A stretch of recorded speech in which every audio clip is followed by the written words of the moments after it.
Atlanta, live from K.L.P studios.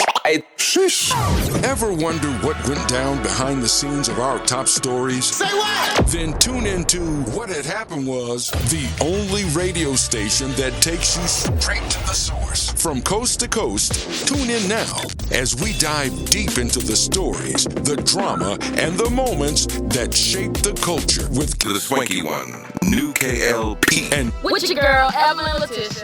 live, Swanky 93.3 and the Heat 94.6 radio stations, or wherever you get your podcasts from.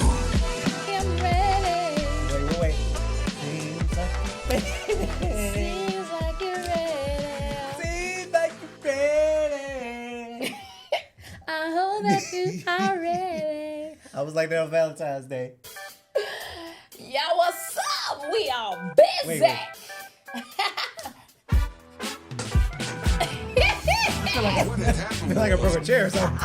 Hey. Y'all not tuned in to the What had happened was podcast. I'm your girl, Evelyn V. Letitia, with my homeboy Kennedy Lucas Patterson. Boy, howdy. And you are now tuned into the baddest in the land. what had happened Make sure was if you haven't already started that you're following us at WHHW on the radio.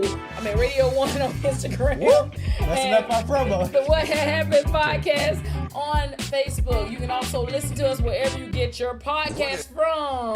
Yeah. Ciao. Boy, howdy. Ladies and gentlemen, boys and girls, welcome back to another exciting episode of What Had Happened Was podcast. And ladies and gentlemen, we are in March. Yeah. Happy March, everyone. Happy spring. I ain't really ready for the pollen season, because pollen is... Well, last year wasn't that bad because it rained a lot, so it That kept is the true. pollen down. Yeah. So I'm like, we'll see what this. We'll see what it's gonna what do. this year holds for Because we us. had some crazy weather here in Child. Atlanta. Snow, and then hotness, and then summertime, and then back cold. Child. No wonder people getting sick, But welcome to another exciting episode, ladies and gentlemen, boys and girls. Boy, howdy. Welcome back to just the epicness of this show. If you guys... Hopefully you guys didn't miss it, because last week's episode was great. We retitled it Grey's Anatomy versus The Pit, and I got hooked on The Pit. So that was my accomplishment from last week. He out here being the dealer, got me hooked. Yeah, got her hooked on the show. But like I say, guys, if people have been loving our episodes on Instagram and Facebook and any audio platform you get your podcast from. Spotify, you can watch the video version of it. Apple Podcasts, that video version's coming soon in spring this year. So I'm very happy about that. And we hope that you guys follow our individual social medias accounts too. We do tag our social media handles on our posts, so that way you can just click if you want to follow Evelyn and myself on our personal social media accounts. Yes, So you sir. guys know what we like to do before we get to the nitty and gritty of the episode. Each episode we like to catch up and see what's going on. What's been going on with you? Yeah, Happy so March. happy March. So I forgot to say one thing about February that I got to do. So for Valentine's Day, first of all, one of my homeboys, his birthday is on Valentine's Day, so I was able to Shout out to the homeboy. wish him happy birthday, to Winston, and then. I have several friends that are couples. One thing I love about them is that they're all couples. And I'm very adamant that I do not bring anybody around my family and friends unless we've been kicking it and dating for a while behind the scenes. And I know that you are somebody that's going to be more of a long term in my space, right? Because I'm not one of these people that brings a revolving door of people around my family and friends. So what I love about my friends who are coupled up, they never make me or treat me as like, the fifth wheel or the third wheel. They know Evelyn gonna do what she gonna do when she with us regardless, right? Yeah. So I don't ever feel a certain way when I'm around other couples. And then even when I am with them and I'm out and I don't have a date or anything with me, Yeah. best believe somebody's asking for the number. Best believe I'm interacting with other Can I single get your folks number? in the space, right? Yeah. I know some people are like, I don't want to be a third wheel. Third wheel me. Because I'm going to be out here doing what I need to do anyway. I see somebody fine. I'll be back, y'all. I'll be back. Hey, how you doing? I'm Evelyn. What's your name? Like, I'm that side, right? Yeah. Wait, you go up to Yes. Wow, what world is that? And where can I Because go? closed mouths don't get fed. I mean, because we I talk this generation. I've never understood this. Yeah. How people be like, a man supposed to, walk up to a woman and he be the one to initiate. But okay, if you the woman that's feeling this man and you see him and he doesn't see you, how else does the conversation start if you don't go over there? So you tell me you see somebody you feeling from across the room, they're with their group or whatever. They don't see you in this crowd of people, but you see them. You're willingly gonna let them walk out and leave. And don't get their number, don't potentially get the speaker, nothing like that. Because, they need to approach me. How did somebody gonna approach you if they don't see you? Now, it's one thing if we lock eyes from across the room and I give you a smile and a little head nod. Then yes, as a man, take initiative. Bring your ass over here. But at some point, I know we're going to work together or work to a center point of speaking. Yeah. But if I see you and I want to get your attention, I walk over there, I'm going to speak. How you do it? You be like, because in the gym, I don't be like creepy with it, but I'm like, girls be like, part of me, this is an icebreaker, and sometimes it's true, sometimes it's just an icebreaker, right? It's always, let me say this, it's always an icebreaker when I do this, but sometimes me doing it is very true, and sometimes it's just an icebreaker. I will walk up to people and say, excuse me, do I know you from somewhere? Because you look so familiar. Ooh, and so it opens up this conversation of, no, you're not from Greenville? Where you from? Okay, you just look so familiar. Smooth. Well, I'm Evelyn. I like that. But sometimes because I meet so many people, and I have this thing where I do so many projects and so many things back to back that sometimes I can remember your face. Yeah. And I may not remember your name right away, but as soon as I see your face, I know this person. I know. So sometimes it is truly, I think you're somebody I know. And then other times it's just an icebreaker to open the conversation up. It's just an icebreaker. Or if I see somebody and you're dressed nice or you look nice, a compliment. Excuse me, I don't mean to invade your space. I just want to come tell you that I think you're a very handsome man. And I just wanted to come over and say that. Man, what planet does that? I need to go on that planet because that don't happen. And men, and it doesn't happen a lot for men. So when it does, when I do, I can immediately tell that the men are appreciative when I say that. Yeah, I would too. And when I say that to men, I truly mean that. So I'm not walking up to somebody that I'm not attracted to. So I truly mean it. Yeah. Right? Yeah. And then they choose to engage. That's even more of a bonus for me because I walked over here because I was interested and I found you attractive. Right. The next thing to know is like, if whether or not you're single, once you tell me you're not, then I'm like, okay, well, it was nice to meet you anyway. I hope you enjoy the rest of your night. I get the hell on because I ain't trying to be over here. Well, I'm still in your face if you're not single. Yeah. That's not me. I don't. Yeah. A lot of girls are like, yeah, me and my boyfriend. All right, that is that's a cut. But yeah, still. But you look great. Whoever you with is a very special person. And I always say special person because I don't know you with a woman or a man. Yeah. That's your prerogative, right? That's your business. But whoever you with is a very special person. Wow. So, I love it. I love it. But yeah, when I tell people it's grown over here, I don't do the little games. I don't do all that. Yeah. Like if I'm feeling you, I'm coming over there. I'm coming over there. Man, Or I'm gonna lock eyes enough for you to be pulled in over here. Yeah, right? I need to be on that planet. Yeah. So and it happens more than you think. And I would say this. Maybe change up some of the environments you're in. Yeah. Go to some more grown spots. If you're going to places that usually are 25 and younger, or it's like you. When I say 25 and younger, I mean like 25 to the 18, that crowd, or even sometimes 25 to about 27, 28. A lot of people just want to stare at you all night. Like the spaces I go when they're really, really grown, I'm talking a 30 and up crowd. People actually will approach you and speak to you and type thing. Like, ain't nobody trying to post up on a wall all night just looking at you. For me, my space, the gym. Yeah. These girls, they be like... I go up to men and women in the gym too. Yeah. Because a lot of times the compliment is an icebreaker. Yeah. And this now is true of me. the compliment is always an icebreaker, but it's also always a compliment. I'm not walking up to you giving you some false compliment. I truly mean that compliment. Like, so if I can't, like, okay, there's plenty of time I go to men in the gym that they just finish their set, and I go, but you ain't got me. You ain't on my stage. Oh, that's cute. Like, they laugh, like, you know. That's cute. So we have fun. I like, put them on me, see what you got. Oh, that's and then I'm cute. like, okay, well, never mind, Mr. Man. I see what you got. And like, it's a funny, like, flirtation in this little moment, but it truly is, I walk into, like, sis, snatch.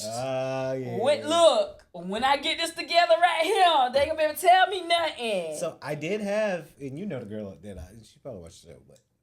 Hey girl. We talking about you. We talking about you. I ain't gonna say your name. No, he ain't never told me your name though, but he said it's somebody special. She always say, "Oh, you look good. Oh, you look good."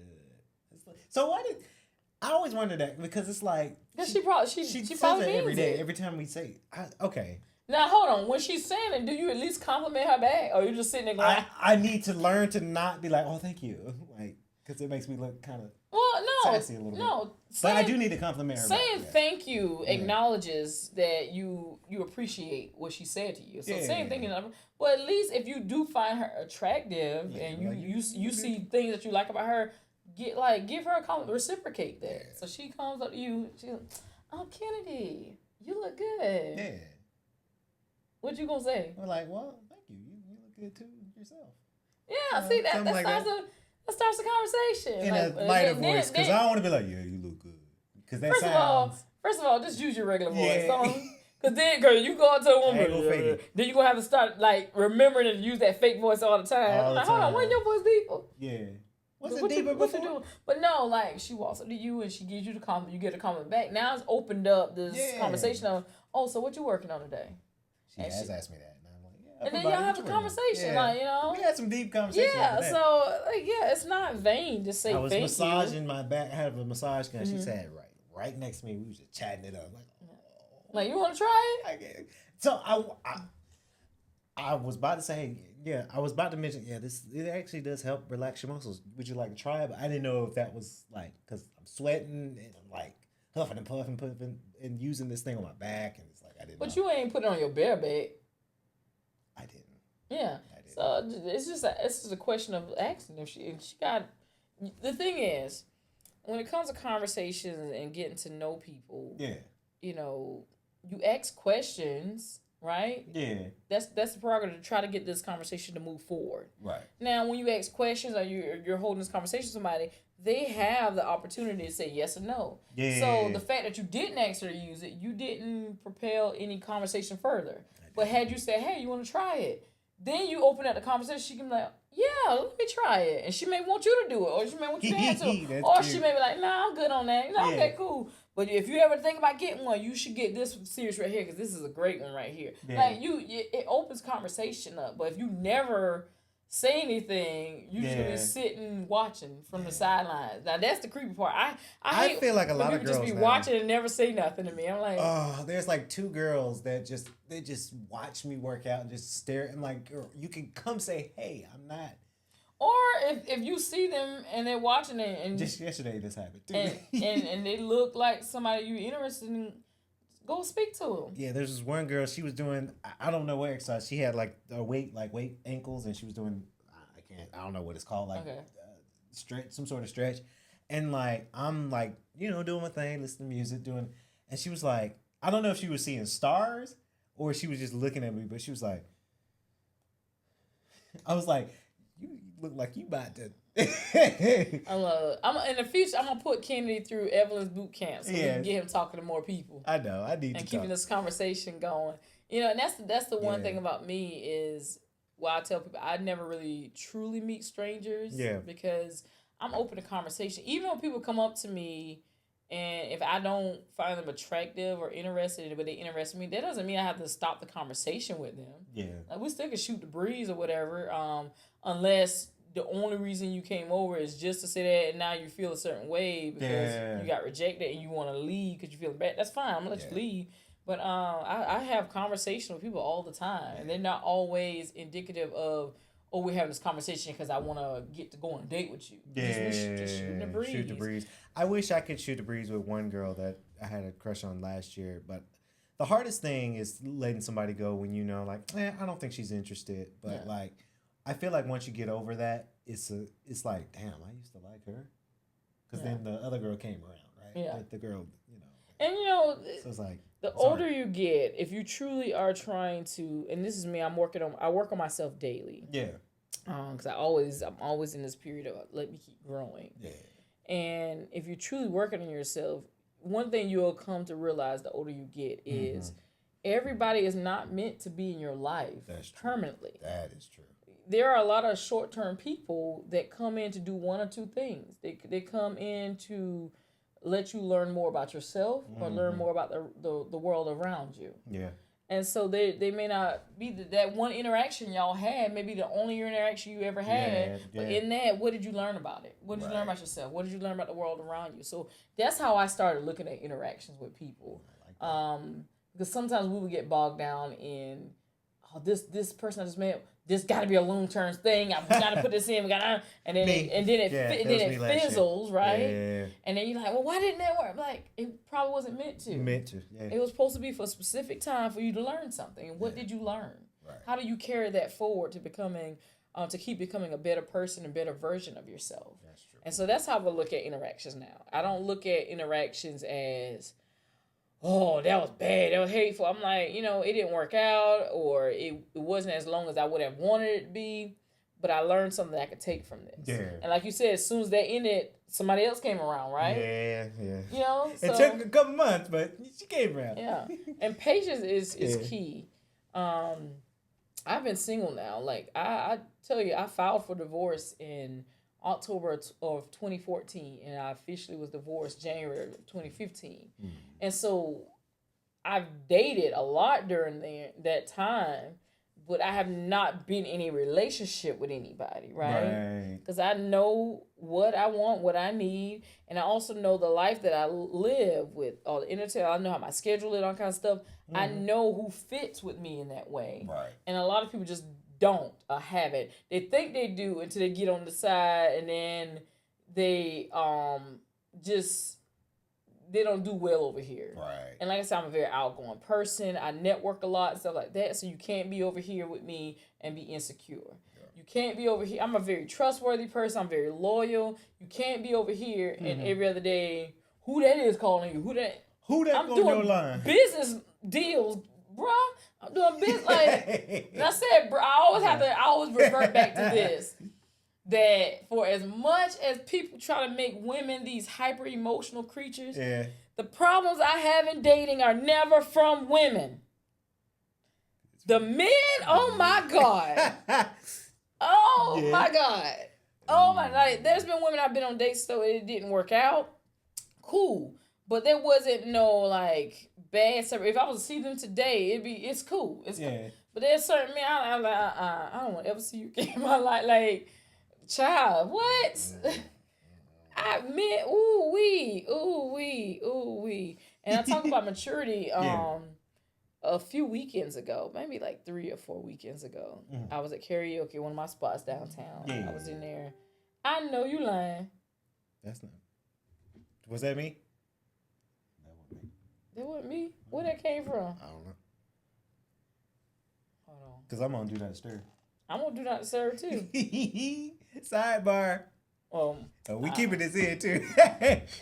Yeah, I don't know what that was. Somebody, I guess it was like, yeah. But anyways, I was at the karaoke spot, and this guy walks up to me, and he looks kind of young, but not young. Like, I could tell he ain't in high school. Yeah. I could tell he's like probably older than 25. Okay. But still young looking, because like at 38, my cutoff is like around 29 now. So for you to be 27, 28 and approach me, and for me to give you even a chance at getting to know me, there got to be certain things in place about yourself. So one green flag, he walked over and he said, "Excuse me," right? He said, I'm not trying to bother you, but do you mind if I get to know you? Like you're single?" I said, "Yeah." So the fact that you even approach me is already a green flag for me. Because if I'm out and you interested, you better not ever send somebody over there for you. I love confidence in my partners. So for you to send your homeboy, your homegirl over here to speak to me, it's already no. He baby. like you. So my homeboy over there want to talk to you. Hey, yo. Because, look, no, don't do that to me. So the fact that he came over himself, and then he said, someone's sitting here. I said, no. And he was like, oh, my name is so-and-so. Like, everything to this point, the way he's carrying himself is very mature and everything like that. And we sit down, we end up talking. He asked for my number. And again, I said, how old are you? Yeah. After we've been sitting here for a little while, at least 30 minutes to an hour. I said, how old are you? He said, I'm 27. I said, oh. And again, usually 27-year-olds, sorry, baby. Sorry, baby. Yeah. But because of the way he carried himself a little bit mature, I gave him my number. And then I was about to leave at around maybe 40 minutes after that. And so he walks me to my car because where he parked is like 4 spots down from me. We just happened to park down there. And we go to my car, we were having a conversation and it wasn't done, but it was cold outside. So I'm like, I ain't staying out, it's cold. Yeah. So I said, would you like to sit in the car with me? Yeah. And so we sit in my car and we're having a conversation about all kind of stuff for like at least another hour and a half. Because by the time I got to leave, it was like 2 o'clock in the morning. And the only reason I had to end the conversation was at this point, my bladder is on full. Yeah. I got to go to the bathroom, baby. I got to go, okay? But we were talking and in that conversation, I was very specific in my communication styles and stuff like that. And I said, and I even told him then, I said, I'm gonna be honest with you, usually I don't deal with 27, 28-year-olds. I said, but the way you carry yourself, is okay with me. I'm open to that and whatever like that to get to know, I said, I'm gonna let you know, I said, it's real grown over here. I said, I'm very fun and lighthearted and stuff. I have a great balance in that. Right. I said, but I don't do childish stuff. I said, I don't do the whole texting all day, every day. I said, if we're texting, it's because one or both of us are in a place where we can't really talk on the phone. Right. But that is going to be short-lived, like quick texts back and forth. We ain't sending no whole books back and forth. Because if you got time to send a whole paragraph, you got time to call. Yeah. So we had this conversation. I gave him my number that night. Yeah. All right. So the next day, he ended up messaging me, but I had to get up and go to, there was another reason I had to leave, because I had a doctor's appointment the next morning, like 9. It's already 2 a.m. I need to get home soon, too. Yeah. So I got up, went to the doctor's appointment, came back, and I went to sleep, and my phone was do not disturb. So he called me like around 11, but I didn't wake up till like 1 or 2 in the afternoon, right? Yeah. After I got back home from my appointment. And so I messaged him back. I said, my bad. I said, I had an appointment and all that kind of stuff. It's cool. And he told me he worked during the day sometimes. Mm-hmm. But then he was just like, what you doing? And I was like, oh, I hate WYD with a passion. I hate WYD with a passion, which I said this in our conversation. But again, I understand he's working, probably quick. So cool. Later that evening, I'm home. He texts me, hey, so you got what you got going on right now? Which is still another form of saying WYD, just not saying like WYD. Yeah. But I said, well, I'm home right now. I'm just folding clothes, right? I'm telling you what I'm doing. Meaning, let me call you.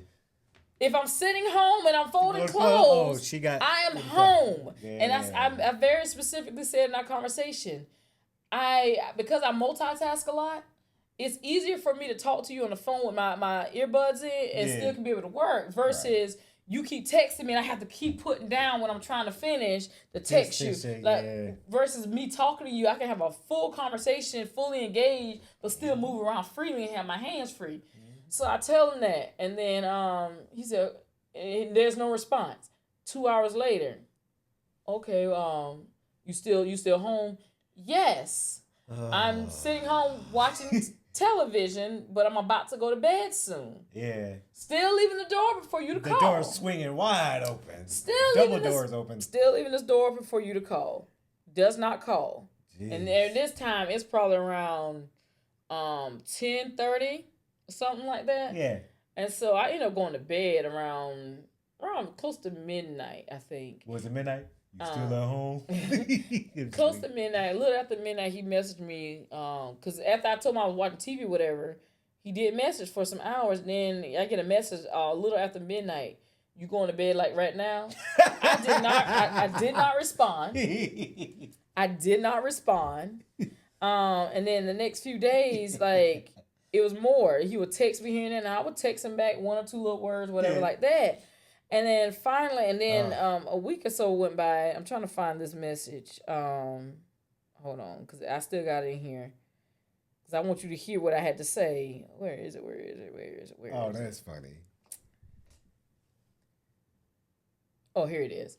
So eventually, now we're talking about 2 weeks have gone by since I gave you my number and you have not called me yet.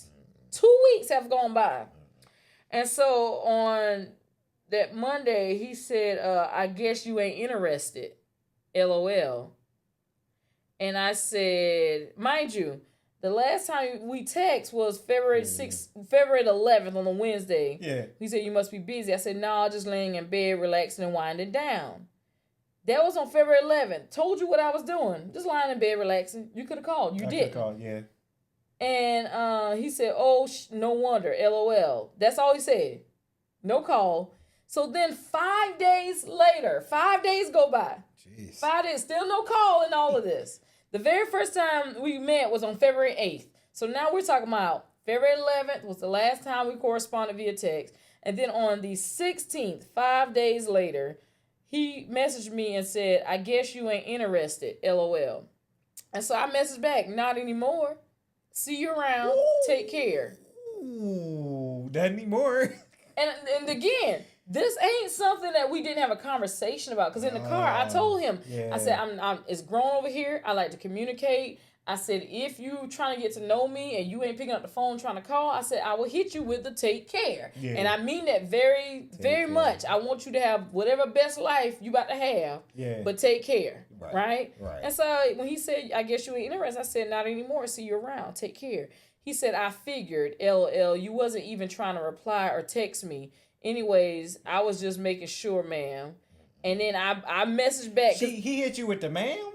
Because at first, I was like, I'm not going to respond. I said, because that's why I said to take care, because I wasn't going to respond. I was going to type a message, and then I erased it. I was like, you know what? This don't require that. No, not anymore. See you around. Take care. And then when he said that to me, I was just making sure. And so then I texted him a little explanation. And I put this word in caps. I said, you asked for my number and have yet even attempted to call. I said, I also very specifically informed you that I don't do all this juvenile texting when getting to know somebody. All you have done repeatedly is text me and ask me what I'm doing. Even when I tell you I'm home, you've yet made the attempt to call. I said, the ball has been in your court for about 2 weeks and you've neglected to pick it up. So yes, I'm no longer interested. I'll see you around. Take care. And then he talking about, you can call too. You can call too, ma'am. I did forget to call. That's on me. I've been mostly working and catching up on sleep for sure, so I can accept the accountability for sure. I only said WYD one time to you, and that was when you was late texting me about your doctor's appointment. If we scroll up, you actually said WYD twice. And you asked me more than once what I was doing, And then he started calling me. He called me twice. And too late. I just didn't pick up. Now, I'm like, it's too late. Yeah. Baby, we first met on February the 8th. Here we are now on the 16th. And now you trying to call. Yeah. And I said 2 weeks later, but I meant like 2 weekends because it was 2 weekends that went by since we had 2 Sundays since I met him at karaoke. Yeah. But I'm just like, don't call me now. You've had since February the 8th or too later late, to call. Late, I'm just like, I'm good. Yeah. I'm dealing with. And this is the thing. The last thing I'm saying. Yeah. When he said, you can call too. No, I can't. You approached me and asked for my number, saying you wanted to get to know me. So I'm allowing you the space to do that. And then one thing I told him, I reciprocate. Right. I do reciprocate. So if you call me, I'm going to call you. Like, had I gone up to him and asked him for his number, it wouldn't have taken me 8-9 days to call him. I would have called him the next day. Right. Like, and I know somebody, that's Thursday. No, it's not. It's not. I would have called and said, hey, so how's your day going? I really enjoyed getting to know you the other night. I just wanted to check in, blah, blah. It didn't even have to be a full 30-minute, 40-minute. It could have been a little 5-minute conversation. Yeah. But to show initiative that I'm still interested and I'm actually wanting to get to know you. But you want to do all this texting back and forth, and I specifically said I don't do all that, baby. Yeah. I like a good phone call. One thing I'm dealing with is not texting at all. Like when I text somebody, because currently, I text her, hey, how you doing? What's going on? Yeah. I have to wait 3 hours later. Oh, I'm good. I'm like, okay, well, if I have to wait 3 hours for a response, you're not. And the only day that he had to wait, like several hours between me responding back, was because I was asleep when he called. Right. When he texted, let me not confuse the folks. When he texted, I was asleep. Yeah. But other than that, anytime he texts me, I always message back. Phone calls are even better. And even better, FaceTime. It's amazing. Let me tell y'all all that's a different story. Who are watching this. Yeah, phone calls are great. I give my number for business purposes a lot because I network a lot. Mm-hmm. When people are getting to know me on a personal, intimate level, like wanting to date, many people do not have my personal number or let alone get it. Mm-hmm. So for you to get my number and you're younger than what I usually would cut off, and then you F that up, of course. No, I'm not picking up your call now, baby. I'll see you around. So if I go back to karaoke, it's going to be good. Ain't no hard feelings. Yeah. Because this ain't nothing that I didn't tell you when we had that conversation for about an hour and a half in the car. Like, this ain't new. So I'm like, I won't feel any type way when I see you at karaoke if you down there again. Like, hey, how you doing? All right, cool, bad. That's what's gonna be with me. I don't do this petty stuff. Go ahead and get this another try. Nah, I'm good, baby. I'm good. Because in the car, that's the one thing he kept saying. No, I'm different. I'm much. I like women that communicate. Like they don't be taking 3 and 4 days to text back and stuff like that. No, but you ain't gonna tell me I could have called too. I ain't the one that approached you. Yeah. I definitely am calling a girl, and God willing, like if I get a girl's number, like, hey, can I call you? Yeah. I'm not about to. Can I call you? You got an iPhone? Let's FaceTime. Yeah. So I was just like, yeah. So that happened. Oh man. But I don't know what he was expecting. But speaking of expectations, what about family expectations when you make something of yourself? Mm-hmm. And when I'm talking about this I'm talking specifically about Glorilla's sister. Get him, Glo. Which they've now been calling her Brorilla, right? Because her and Glorilla kind of favor. You can tell they're sisters. Yeah. But they've been calling her Brorilla because I guess she's a quote unquote stud. Yeah. But she went live. This sister of Glorilla, she went live and she was going in on Glorilla about how Glorilla has made it big, that she don't take care of family, she don't give them anything, and I guess the people in the comment section of this live were like, she don't owe you nothing. She's like, yeah, she do owe me. Like we deserve it. And she was just going on, and so people have just been clowning and stuff. Yeah. She's basically talking about how they came up through the trenches together. We was in the house, eat peanut butter sandwich. There was roaches and stuff, and we slept on the floor. And now she don't take, but she taking care of her friends. She buying them cars and stuff. So her sister was going in, like really going in about all this stuff. And it brings to the point, if you make it, are you obligated? Because her sister can say, yeah, she obligated. She obligated to get me this and get me that and blah, blah, blah. Which Glorilla's mom eventually comes out. Because what happened was the sister said that, the parents, she bought the dad a car, but like they still working and blah, blah, blah. My immediate thought when I heard that is, especially because they're older parents. Yeah. Everybody don't want to quit their job just because they, some people, even with retirement, a lot of people who are retired don't just sit. They like to be up moving and stuff. And doing something. But since all this has come out, her mom has quit her job now because she was working apparently at FedEx, and because Glorilla's sister put her business out there, like she can no longer work with the company because everybody knows she works at now and stuff like that. Yeah. And then when she was working, it wasn't up but like a few hours here and there. Yeah. Because the mom ended up going on Glorilla's live and defending Glorilla. Right. But this sister, like, literally was getting booked. Like, TMZ interviewed her. That's how big this thing got. TMZ. Now, I want to play this from TMZ because on TMZ, Harvey ends up asking her, basically, if Glorilla was to have $2 million, how much did she think the family members should all receive? So I'm gonna play this for you. Let me turn it up. What evidence do you have of that brand new jail? There's an Instagram video of it. Here. She gonna try to make it look good. Her dad over there broke. How much of that does she Talking owe about to $2 you million. and the rest of the family of that $2 million? She can get all but like $2,500 a piece. What had How happened much? was $2,500. Like how for? That's it, just 2,500 flat, or is that a? $2,500 flat. I think she would jump at that. So like, it's like, hold on. So your sister got $2 million, and out of $2 million, you saying only $2,500 flat already, and they were confused. Hiring them, he said flat. Like that in yourself already showed you just how much she doesn't understand finances. Right. For you to only want $2,500 flat out of $2 million. Yeah. You don't understand dollars like you think you do. Yeah. And maybe that's why Glorilla don't just be giving you money. And that's not to say that she hasn't given her money. Sometimes people will give you money and you prove over and over and over again that you're not good with money, and that they quit giving you money. Yeah. I just was like, so that took off. The $2,500 flat. People were clowning her out of $2 million flat. So like other YouTube and content creators have been now getting her to come on their platforms and doing skits with her. So now she's making money. And one of the first pictures she posted, I guess when she made her first $2,500, she spread it out like they do. Ooh. She spread her $2,500. Then she had some chains or whatever that she bought. Yeah. I said, and this is why you can't just willingly give people money, because you were just on your live crying about, well, not crying. I'm using that like as a visual effect. She wasn't really crying, but crying about how you needed money for food and clothes and stuff. But yet you went out and got chains. Yeah. You're not financially responsible. Yeah. Nah.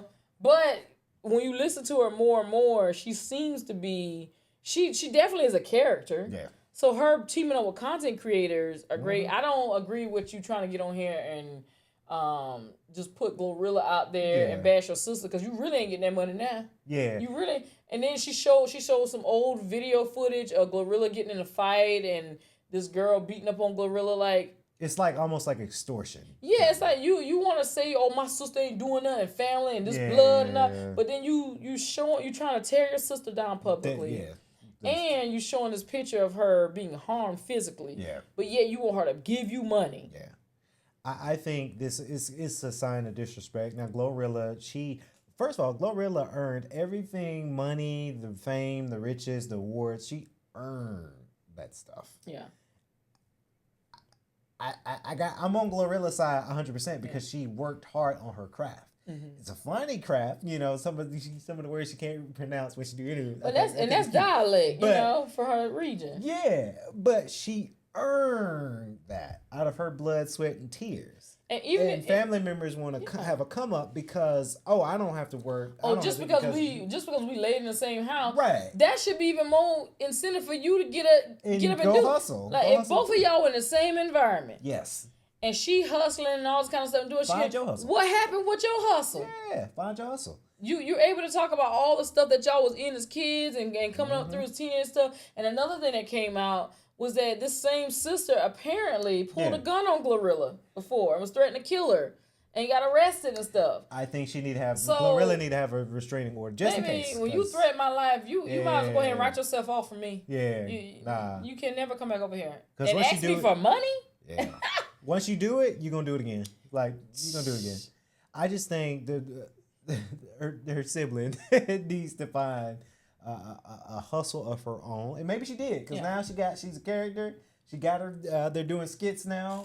Maybe that could be. It sucks how the way that it sucks how stuff. But I mean, hopefully that can become her thing now. If she's gonna be doing skits and earning money and revenue on her own, do that. But quit bad mouthing your sister to do that. Yeah. Right? If you got talent and you claim that y'all came from the same place and you can get it too, you just need a helping hand to get in. If you got the talent, use your talent. Don't use your sister as the clout to keep pushing yourself forward, right? Right. Because eventually all those people using you for content right now, At some point, they're going to quit using you. Then what? I mean, you're going to get stale. Like, if you can't, Yeah. you're not Drewski or And Kevin Hart, you're going to get stale. Right? Then, and then I want to address something she said, because she pointed out how Glorilla bought her friends some cars and stuff like that, and you ain't doing nothing for the family. I'm going to be 100% honest when I say this. Mm-hmm. There are some people in my life, they're friends who became family. Yeah. And they look out for me in every way that you can possibly look out for me. And they know, me being a nurse is one thing, but me starting a whole nother career over here in entertainment is something totally different. Being an entrepreneur is not for the weak of heart. You have to, it's a grind, a constant grind, constant networking. You constantly have to buy things to put back into your business to grow. And so I have friends who become family who have looked out for me in ways. There's my own blood relatives who've never done anything for me, who have never offered to give me any money. If I was calling Ask right now for some money, the phone wouldn't even be picked up, right? So I have friends who have become family, and they know if Evelyn hit it big, baby, you're taken care of. I'm getting you. I'm gonna do you right, right? Even coming out here to Georgia. The reason people think I live here a lot is I'm here doing work often. Yeah. And the way that I'm able to do work here so often and not have to totally go bankrupt by getting hotels and stuff all the time is I have people here. Evelyn, you come. Oh, yeah, we got your guest room set. Yeah, girl, we got you. We got you. Like, I come down here, I'm trying to buy food. So, girl, I know you ain't bought no food. We cooked. Like I have people that feed me, that help. Like, I have a safe place to lay my head. You know, they put my name in rooms that I'm not even in yet. Yeah. They help me network. Nice. And these are people who are not blood related to me. So you damn right. If I come to a lot of money and my friend needs a new car and I can afford to get them that, I'm getting it to it. I don't give a damn what my family say. I'm going to do it. Mm-hmm. Like, I do it too for my day ones. It's been, the my day ones. Yeah. What Janet Jackson said, what have you done for me lately? Yeah. Now, I would preface, like, if there's a close friend that's been thick and thin day ones, I'm going to help you, but don't, like, if you got a hustle that you good at and you hustling, continue your hustle. Like, don't stop because I'm doing that. Oh, yeah. But, Chris Rock talked about that. Not Chris Rock. Chris Tucker talked about that in one of his interviews. He talked about when he did Friday, he started making money and all that kind of stuff. And I think even some of his Rush Hour movies, how a lot of his family said, we rich now, and they quit their job. He said, we ain't rich. I'm rich. You better go get your job back. Like, there's definitely people that I know, friends who become family and actual family members who I definitely will make sure are taken care of some capacity. Would necessarily be taken care of the capacity of you can quit working for the rest of your life. Yeah. That's to be said, depending on how much finances I got. Yeah. And even then, if I set you up with a trust that should be able to take care of you the rest of your natural life, and you blow through that, that's on you. That's on you. Because you don't get a second one. Yeah. That's on you. Because a lot of times when people who come into a lot of money, not only have they not had that money a long time, they have to learn how to be financially responsible. Right. Or else they're going to end up right back in the place where the people who are still there trying to tear them down. Like, so you got to be smart about this. I think a lot of celebrities do this for pop. And because I'm manifesting that me and you both hit it big. Child. I'm not posting how much millions I got. I'm not going to spread my 20s, honeys on my arm and put it on Instagram. Why would I do that when I know that they watching? The IRS come knocking. And of course, we both pay our taxes. We're law-abiding citizens. But like, what makes you think I'm going to do that for them to watch and to watch every dollar count for me to fall flat on my behind, right? Yeah. And that's what I think her sister did too. Like, you're flexing because, hey, watch me flex because it pops on Instagram. Mm-hmm.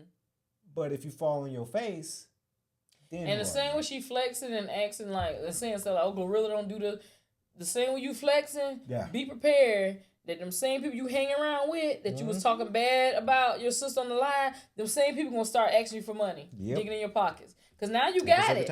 You got it. So now when you don't give it, they gonna go on live talking about you and letting your stuff be aired out. Just it's coming. It's coming. It's coming. Yeah, like I say, even if I don't make it big, and I'm manifesting, but let's say, so for an example, my big brother Alex, actor. Let's say he makes a big Marvel movie and he's out there. Mm-hmm. I'm not gonna be like, hey, bro, you owe me. Like, congratulations, you work hard. You've been working on this thing. I'm gonna continue doing my hustle, but I'm gonna always be your support. Yeah. Right? That's how the family dynamic should go, but that's not always the case in some certain families. Well, most shout out to Glorilla for keeping Keeping ahead it of it in. and do what you got to do and taking care of the people that you need to take care of. And to I can't even think of her real name right now, but to Brorilla, that's what they call her. Brorilla. That's funny. Sis, please get you some financial literacy. Yes. Get you some people that can help you with your finances and how to Yes. structure that. Because the money that you're making now with these content creators, if you do not know how to use that money and make more money for yourself or save or get you stuff that's going to help propel you in life, you're going to be right back to square one. Mm-hmm. Because these people who you're working with, these content creators, they're making hundreds of thousands and stuff. Because she was with Skinbone on his podcast. Oh, yeah? And so like, just keep that in mind. Yeah. But speaking of the hustle. What had happened was So, What new going documentary came out on Netflix, right? Talking about America's Next Top Model. Now, I was there when America's Next Top Model came through, and I used to watch it all the time. Like, at some point, I kind of I stopped watching way before they even took Tyra off as the host, because eventually that's what happened. Yeah. But I watched a good bit of those beginning cycles and stuff like that. But then years later, some of the previous contestants came out and started talking about what happened behind the scenes. The big three that got fired, J Manuel, Miss J, and Nigel. Those three who was a very integral part of that show from the beginning. With Tyra, they were fired. They were coming out saying stuff and doing interviews. Now there's a documentary. It's a three-part. I think it was three parts. That I watched on Netflix, and it's getting a lot of talk and buzz. Yes. Did you ever watch American Next Top Model? So when I was a kid, yes. Mainly my sisters watched it, and with my mom mostly. But I've watched the tail end of it, and it was interesting. I always thought Tyra Banks was crazy, and she's still crazy. You did? Yeah, I always knew she was crazy. Now when it showed like in the I think the third part of that documentary, how it changed once Nigel and Miss J and J Manuel, when they all left, and they like all these gimmicks really started, and they started showing all these crazy ads and stuff with Tyra. I was like, oh man, because I had stopped watching by then, like way before then. So I was like, dang, these ads really do make her look real crazy. Because I remember when her talk show came out, I used to watch her talk show. Because at the time, Tyra was she was relatable. Like, even though Oprah had been out, Tyra was appealing more to a younger audience. And so, like, I couldn't wait to get home from school. I would watch Tyra Banks show, all that kind of stuff. But yeah, it really did make her look, when they started seeing those ads that she was doing at the end, I was like, she really did had her looking crazy out here doing these gimmicks and stuff. Like a nut, like woo. But in the documentary, there were certain people that they interviewed, and they replayed certain clips of certain episodes that I definitely remember watching. Like the one with the young lady, they were all in the hot tub with some guys. They invited back to the house, and she was real drunk, and stuff like that. And they filmed her having sex in the shower with this guy, and then later they was filming stuff with them in the bedroom. And then the next morning, of course, she woke up and realized that they had had sex. So she had a boyfriend. And I remember the episode of her calling her boyfriend, and her boyfriend you could hear the heartbreak over the phone. And production's recording all this stuff. I remember that episode. That's what sells. I remember the contestant. And I'm saying contestants because I can't remember their names off the top of my head right now.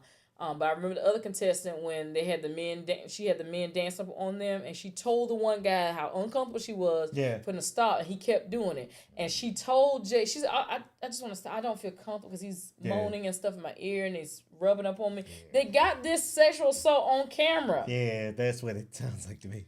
And they told her basically, "You don't stop production for this. Like, it's fine. Like, you know." Even the feedback she got from Tyra, and Tyra, like, she didn't know and stuff like this. And later on, you find out that they had discussions about this stuff.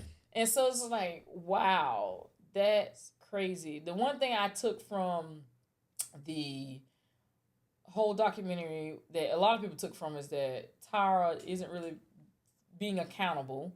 Like, her apologies really did seem very empty. Right?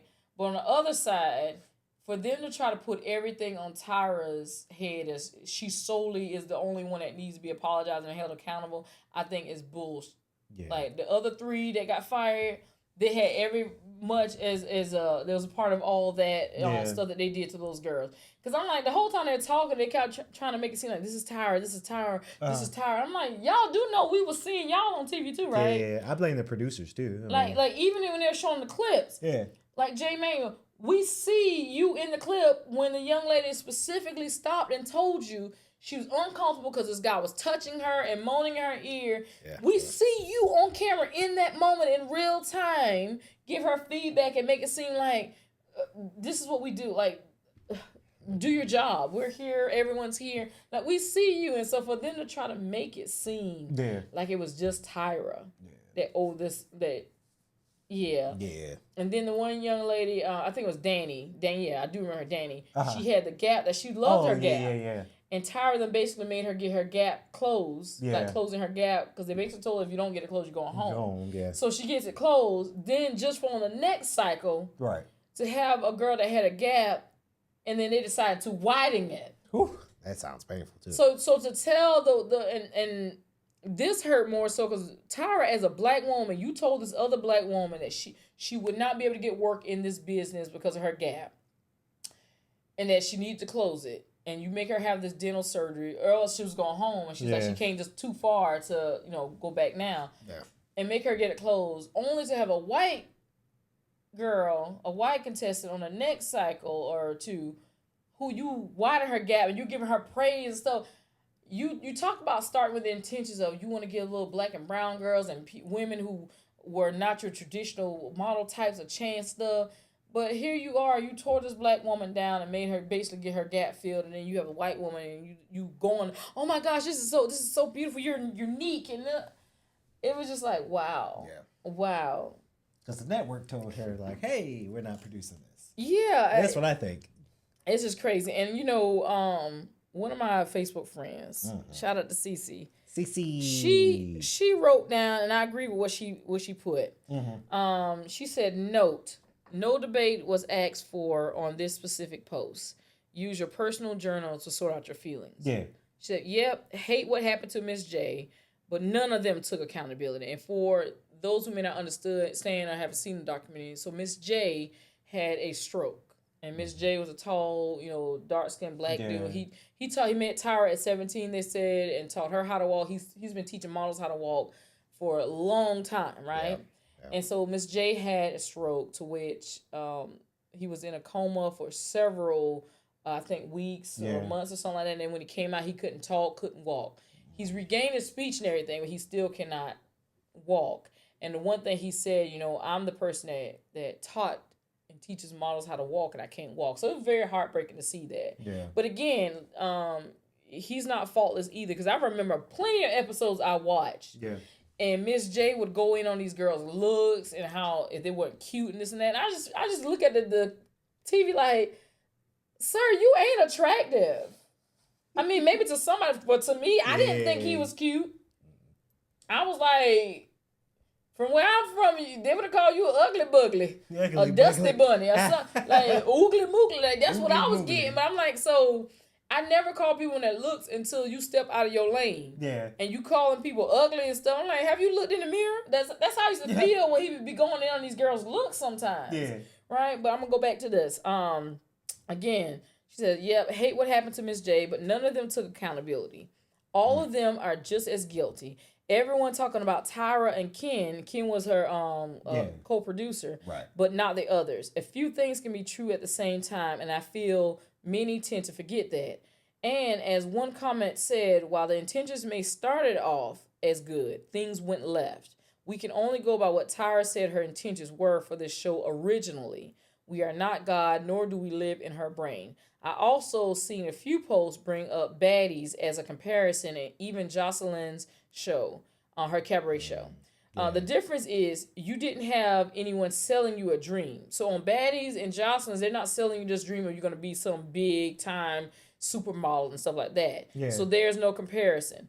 Even in this very documentary, a winner expressed her experience post winning the show, and it wasn't the glam that was sold to her. And that in a whole, this was the time / reality of the industry talk. Y'all be the ones to condone things towards. That wrong is wrong. Doesn't matter the time, who you are or who you identify as, period. Thinking about some of the things you thought, think about some of the things you thought was right at a young age, but determined down the line that was wrong and realized you was manipulated by those you considered as leaders or mentors. Okay. So, it just was not, yeah. And then one of the contestants, Ferranda, who was on there, I'm just gonna read some of her stuff because she ended up going on and addressing some things on I wonder how much social media. I wonder how much they got paid to. Because one thing I didn't know that I learned from the documentary is when they were on the show and you saw them get eliminated, right? They didn't go home. Oh, okay. They put them in a hotel, and because they didn't want them going and breaking confidentiality. So imagine you not only losing, but you got to sit in this hotel for the next 2 months because you can't tell your family and friends that you got eliminated. What you do for 2 months in a hotel? Yeah, I'm pretty sure they could do stuff out at the hotel or whatever, but I don't know what extent of their social life was because they're trying to keep the show on the wraps because this was a reality-based show. So if we see you on TV here, you can't go home until after they see your episode coming that you were eliminated. Right. Then you can go home. But it's so funny. What? But Ferranda, one of the contestants, she said, my experience was better than most because I tried my best not to give them anything that they could use in a negative light. I was still ridiculed, called mean names, and emotionally manipulated. However, what I experienced doesn't compare to what so many other girls had to endure. So many girls have never been able to recover from the trauma and negative or false portrayals on national television. It made me sad that no one was even slightly apologetic. To be clear, nobody took accountability. Miss J, Mr. J, and Nigel all had a heavy hand in the abuse and manipulation. Saying it was my job is not an excuse. She said, and then she put in quotation marks. She said, "See Nazi Germany for further reference." Their only problem with the terror is that the system turned on them too, because eventually the system fired them. Yeah. She said so many girls throughout the America's Next Top Model franchise have expressed, "That's not my best picture." The mere mention that there was a better shot instantly brought wrath, ridicule, altered storyline, and targeting from the judge's production. And I remember that a lot of times when they would show the girls' pictures and the girls were like, hold on, I saw the pictures that we took. That's not even my best picture. Yeah. It's like production specifically put a bad picture up there so they can judge them on that bad picture and not the best one. That's not fair. Yeah, so that's why she said the whole time they knew they were lying, manipulating, and gaslighting us. It wasn't a competition. It was abuse. #period. And that was from Ferranda, who was on one of the cycles. And so, it's getting a lot of feedback. And what's now being talked about is that on the very last episode, Tyra talked about, there being a cycle 25, doing a new season. Yeah. And so some people did Tyra see this documentary before it went out? Because there's no way she thinks she was shown in a good light here. Yeah, no. And some people say, well, that's probably why people think she's a narcissist, is because she thinks this was a good documentary that showed her in a good light. This put all y'all in a negative light. For you to even think about doing a cycle 25. Yeah. You just made Netflix some money, though, because you got all the eyes on it. Yeah. But you know what's crazy is, if she does a cycle 25, there are going to be people that sign up. Oh, yeah. I mean, because it's going to sell, right? They're going to sign up, but I think that the difference is in this generation, because entrepreneurship is booming. Yeah. And you got a Gen Z generation that be like, what? Yeah. I quit and just walk off. Right. It's going to be harder to retain people quitting versus you saying, oh, you're eliminated this week. Yep. So it's how do you navigate that? Because you definitely going to have people that sign up. Yeah. You definitely going to have people sign up. I'm going to be on TV? Okay, yeah. Yeah. Or Netflix? Yeah. So I just wanted to highlight that. But I remember it brought back a flood of memories of me watching America's Next Top Model. But I just remember at some point I was just like, yeah, this ain't. And I think it got to the point where the girls who were size 2 and 3, they were like, oh, you're fat. You need to lose weight. And I was like, what? Yeah. And then here I am, mind you, at this time, I've always been curvy. always curvy, right? But muscular build and curvy. And I remember going through middle school, 8th grade, I was 154 pounds, which for my height to weight ratio, that's where I'm supposed to be in my normal BMI. Yeah. But all of my friends at that time were like 115, 120. Dang. So I thought I was huge. Yeah. I remember in 6th grade, my band director, Mr. Hayden, shout out Dave Hayden, I ain't seen him in years, but he was the first person to ever tell me that I looked like Queen Latifah. He would call me Queen. Yeah, he was like, "Come here, Queen." Like I was like, "Wait." He said, "You look like Queen Latifah." And I remember when he first started, I used to hate it. Yeah. I hated it because the society back then, thin was in. And everybody, and they used to have it to where they made it seem like Queen Latifah was fat and big and out of shape and all this kind of stuff. Here I am as an athlete, and I already feel a certain way because I'm 154 pounds. Well, not in 6th grade, but by 8th grade, I was 154 pounds. My friends are like 115 to 120. Yeah. I feel huge, even though I'm not. But that's what society is selling us. And I used to hate when he compared me to, Queen Latifah. Now, as an adult, I remember I went back during quarantine, when we was all quarantined. Right. I went back and watched all 5 seasons of Living Single. Because I watched it growing up. Yeah. But I went back and watched all 5 singles. And I remember looking, seasons. I remember looking at all 5 seasons and looking at Queen Latifah. And I was like, Queen Latifah was not fat. Nope. She wasn't. I remember they did the same thing when I watched Moesha. Yeah. They made it seem like Kim Parker was fat. On the Parkers, they made it seem like she was fat. I'm like, she was never big. And so and of course now I fully embrace when people tell me I look like Queen Latifah. Yeah, because Queen Latifah. And I'm not even. I'm a lot bigger than when I was then. I'm gonna get back where I was, but like a lot better. I was like, I remember them making us feel like we were large, and so when I remember when they kept referring to the girls on the show, at some point I kind of gave up on watching it because how you looking at this girl she's a size 3, I'm a size 14, and you telling her she's fat. Yeah. Her waist is like this big. Front to back, she's about that sick. Wide, and you telling her she needs to lose weight. Yeah. Janice Dickinson came on, and she was hell on wheels too. Yeah. And I remember looking at her face like, ma'am, them throwback pictures they showed of you as a model when you was coming through as a supermodel, she was beautiful, and then she started messing with her face and stuff. By the time she got to America's Next Top Model and was one of the judges, Janice Dickinson looked a hot-ass mess.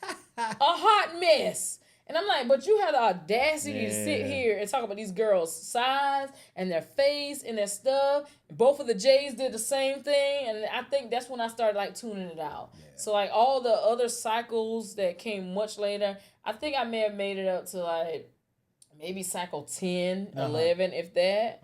But a lot of the ones that came much later, when they started doing the gimmick stuff, and they took Tyra off. Yeah.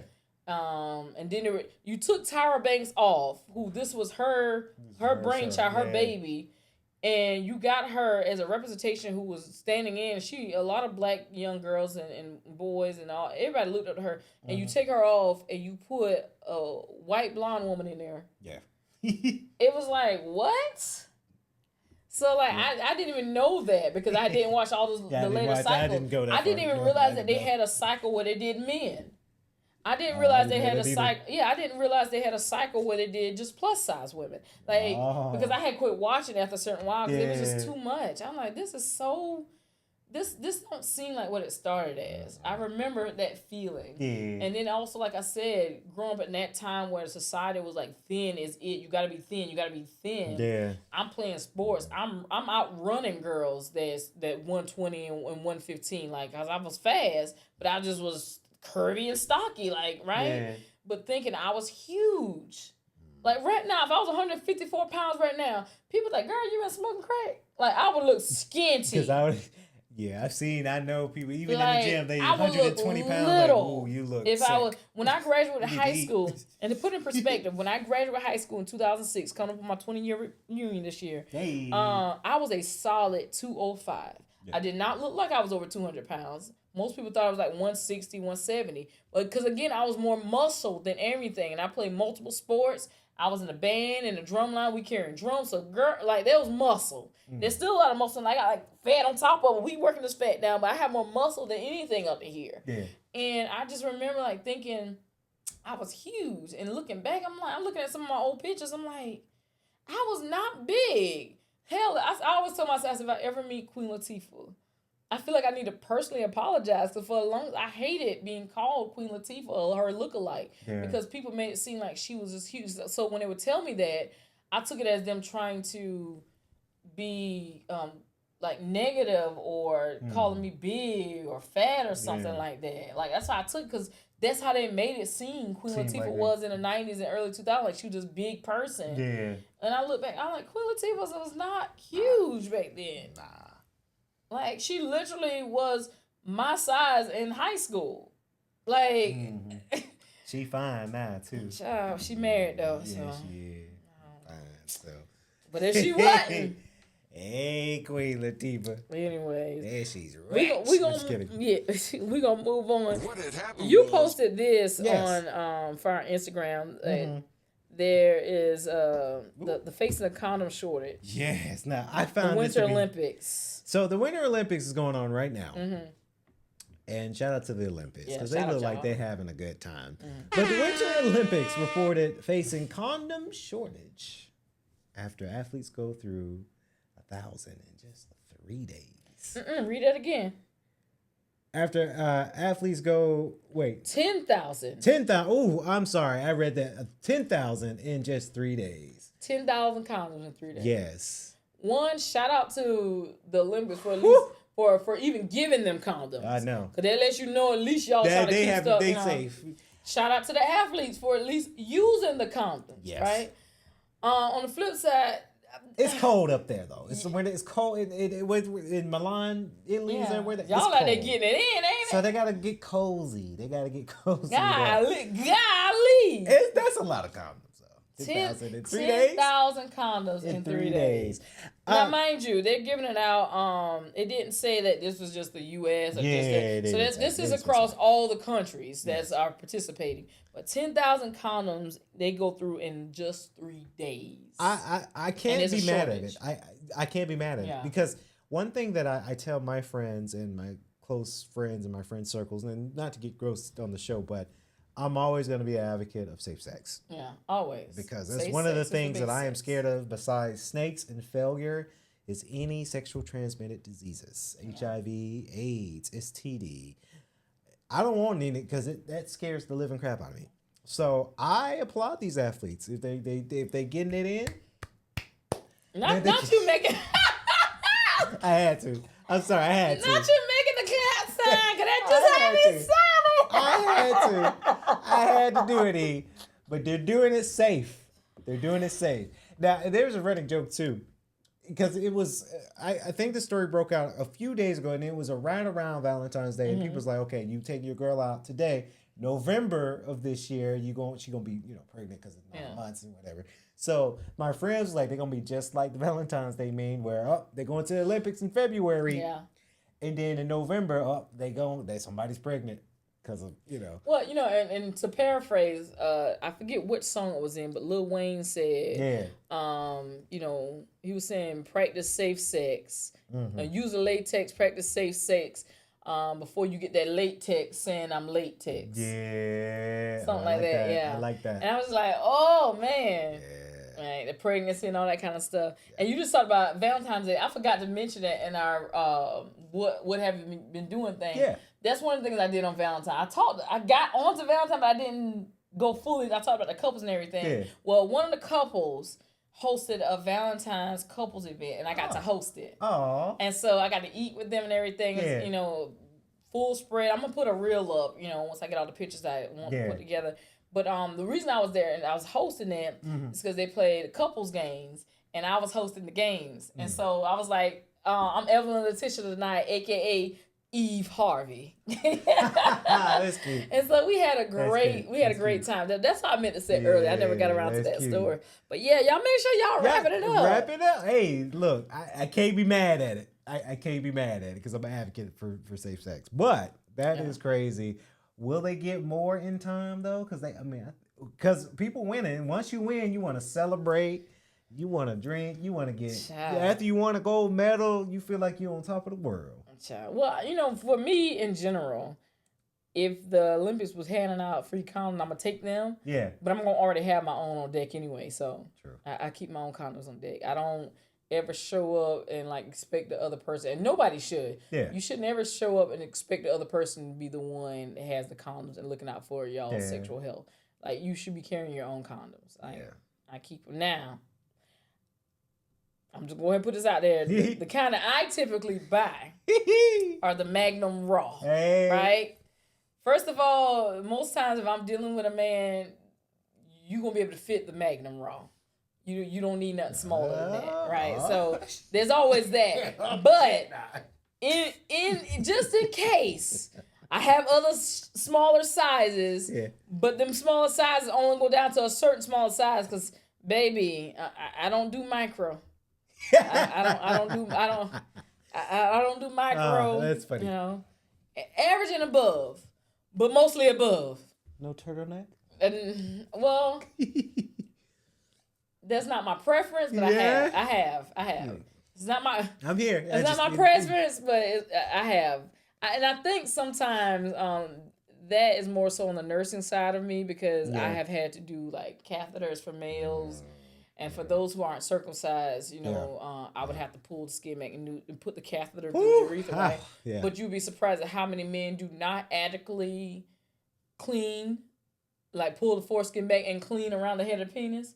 So like, I'm like, So I'm always kind of like, when it comes to that turtleneck. I'm like, And then if you got a turtleneck, I'd rather him already be out and looking around than me having to wait for him to get out because I'm like, because when it's not out and around, like looking around, then it just like a little worm. Like a little worm. Yeah, so I'm like, so I do have a preference of circumcised versus uncircumcised, but I have done both, right? But I think like I'm just always, because with the uncircumcised, I can see more like readily the cleanliness right away versus how like what is that? What is this build up under here? Do you pull this back and clean? Hell no. And I say this to a lot of dudes: please wash your penis in the shower every day. And I ain't trying to get change your drawers. Quit wearing the same boxes 3-4 days in a row and just changing your jeans and stuff. Your hands are not rags. Get a washcloth. Put wherever soap you and just look. I ain't trying to get gross, but when I'm in the shower, look at me because. Nah, I'm getting out, fam. Man. Yeah. Imagine us ending on a turtle shell. Yeah, I know. Sorry, y'all. You clean your turtle head. Yeah. Wait a minute. Clean that turtle head. That's what turtle doing.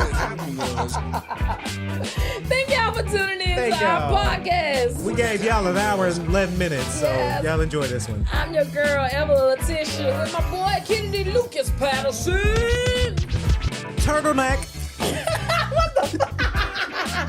What had happened was... Make sure y'all tune in on Instagram, WHHW Radio 1, and on Facebook, What Had Happened Was Podcast, and you can listen to us wherever you get your podcasts. We'll see you next week on... What had happened was... Deuces.